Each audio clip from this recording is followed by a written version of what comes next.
স্কারলেটে একটি অধ্যয়ন I mister Sherlock Holmes 1878 সালে আমি আমার ডিগ্রি নিয়েছিলাম বিশ্ববিদ্যালয়ের মেডিসিন বিভাগের চিকিৎসক লন্ডন এবং যেতে নেটলি এগিয়ে সেনাবাহিনীতে সার্জনদের জন্য নির্ধারিত কোর্সের মাধ্যমে পড়াশোনা শেষ করে সেখানে আমি সহকারী সার্জন হিসাবে ফিফথ নর্থম্বারল্যান্ড ফুসিলিয়ার্সের সাথে যথাযথভাবে সংযুক্ত ছিলাম। রেজিমেন্টটি তখন এবং তার আগে ভারতে অবস্থান করছিলামই এতে যোগ দিতে পারি। দ্বিতীয় আফগান যুদ্ধ শুরু হয়ে গেছে। বোম্বে অবতরণের সময় আমি জানতে পারি যে আমার কর্পস পাস মাধ্যমে অগ্রসর ছিল এবং ছিল ইতিমধ্যেই শত্রু দেশের গভীরে। আমি অনুসরণ করলাম। যাই হোক, অন্যান্য অনেক কর্মকর্তা যারা ছিলামার মতো একই অবস্থা এবং নিরাপদে কান্দাহারে পৌঁছাতে সফল হয়েছিলাম, যেখানে আমি আমার রেজিমেন্ট পেয়েছি এবং সাথে সাথে আমার নতুন দায়িত্বে প্রবেশ করি। প্রচারণা, সম্মান ও পদোন্নতি এনেছে অনেকের কাছে, কিন্তু আমার জন্য এটি দুর্ভাগ্য ছাড়া কিছুই ছিল না এবং দুর্যোগ। আমাকে আমার ব্রিগেড থেকে সরিয়ে দেওয়া হয়েছিল এবং বার্কশায়ারের সাথে সংযুক্ত, যার সাথে আমি কাজ করেছি মাইওয়ানদের মারাত্মক যুদ্ধ।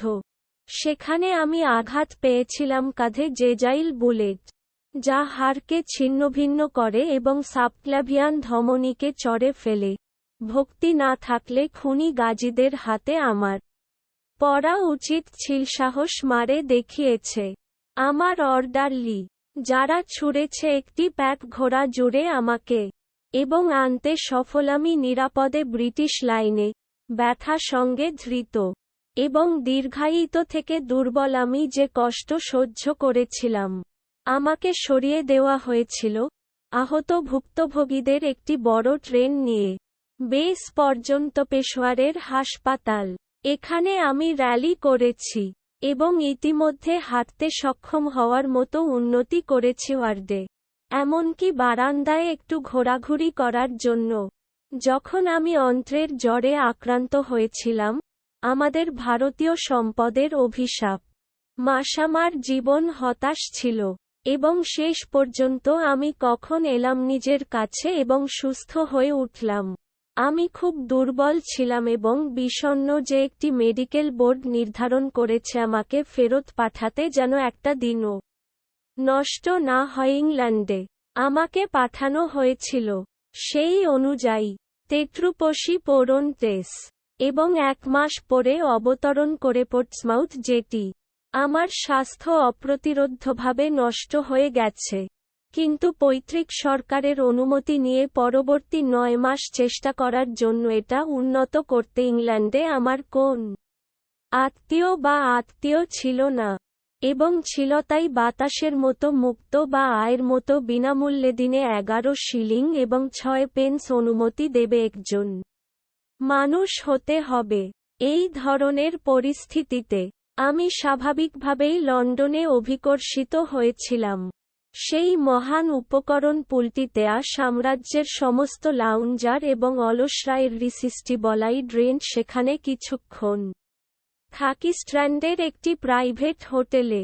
একটি আরামহীন, অর্থহীন অস্তিত্বের নেতৃত্ব দিচ্ছেন এবং এমন ব্যয় করছেন আমার কাছে যেমন টাকা ছিল আমার চেয়ে অনেক বেশি স্বাধীনভাবে উচিত। আমার আর্থিক অবস্থা তাই উদ্বেগজনক হওয়া যে আমি শীঘ্রই বুঝতে পারি যে আমি হয় মেট্রোপলিস ছেড়ে কোথাও গ্রামীণ হয়ে যাও দেশ, অথবা আমাকে আমার জীবনযাত্রার একটি সম্পূর্ণ পরিবর্তন করতে হবে। পরবর্তী বিকল্প বেছে নিয়ে আমি চলে যাওয়ার জন্য মন তৈরি করে শুরু করলাম হোটেল এবং কিছু কম সময়ে আমার কোয়ার্টার নিতে দাম্ভিক এবং কম ব্যয়বহুল আবাস। যেদিন এই সিদ্ধান্তে উপনীত হয়েছিলাম, সেদিনই আমি ক্রাইটেরিয়ন বারে দাঁড়িয়েছিলাম, যখন কেউ একজন আমার কাঁধে টোকা দিল এবং ঘুরে ঘুরে আমি তরুণ স্ট্যামফোর্ডকে চিনলাম, যার ছিলবার্টসে আমার অধীনে একজন ড্রেসার ছিলেন। দৃষ্টি লন্ডনের মহান প্রান্তরে বন্ধুত্বপূর্ণ মুখনিঃসঙ্গ মানুষের জন্য সত্যিই একটি আনন্দদায়ক জিনিস। পুরাতন স্ট্যামফোর্ড কখনোই একটি বিশেষ ক্রোনি ছিল না আমার, কিন্তু এখন আমি তাকে উৎসাহের সাথে অভিনন্দন জানালাম, এবং তিনি তার পালা আনন্দিত হতে দেখা গেল। আমাকে দেখ। আমার আনন্দের উচ্ছ্বাসে আমি তাকে জিজ্ঞেস করলাম মহলবর্ণে আমার সাথে লাঞ্চ করতে, এবং আমরা শুরু করলাম একটি হ্যান্ডসাম একসঙ্গে বন্ধ। আপনি নিজের সাথে যা করছেন, ওয়াটসন? তিনি ছদ্মবেশী বিস্ময়ে জিজ্ঞাসা করলেন। যেমন আমরা লন্ডনের জনাকীর্ণ রাস্তার মধ্য দিয়ে গড়িয়েছে। আপনি লাঠির মতো পাতলা এবং বাদামের মতো বাদামি।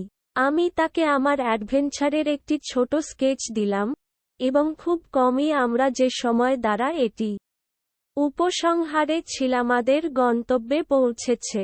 বেচারা শয়তান, তিনি বলেন, অনুগ্রহ করে। তারপরে আমার দুর্ভাগ্যের কথা শুনেছিল। তোমার কি খবর এখন? বাসস্থান খুঁজছি, আমি উত্তর দিলাম। করার চেষ্টা এটা সম্ভব কিনা সমস্যা সমাধান যুক্তিসঙ্গত মূল্যে আরামদায়ক রুম পান। এটি একটি অদ্ভুত জিনিস। আমার সঙ্গী মন্তব্য, তুমি আজকের দ্বিতীয় মানুষ যেটা আছে আমার কাছে সেই অভিব্যক্তিটি ব্যবহার করেছিল। এবং প্রথম কে ছিল? আমি জিজ্ঞাসা করেছিলাম। একজন সহকর্মী যিনি হাসপাতালের রাসায়নিক পরীক্ষাগারে কাজ করছেন। তিনি আজ সকালে নিজেকে বিলাপ করছেন কারণ তিনি কিছু সুন্দর ঘরে তার সাথে অর্ধেক যেতে পারেননি যা তিনি খুঁজে পেয়েছেন, এবং যা অত্যধিক ছিল তার পার্সের জন্য। জভির দ্বারা আমি কাঁদলাম। যদি সে সত্যিই কাউকে চায় রুম এবং খরচ ভাগ। আমি খুব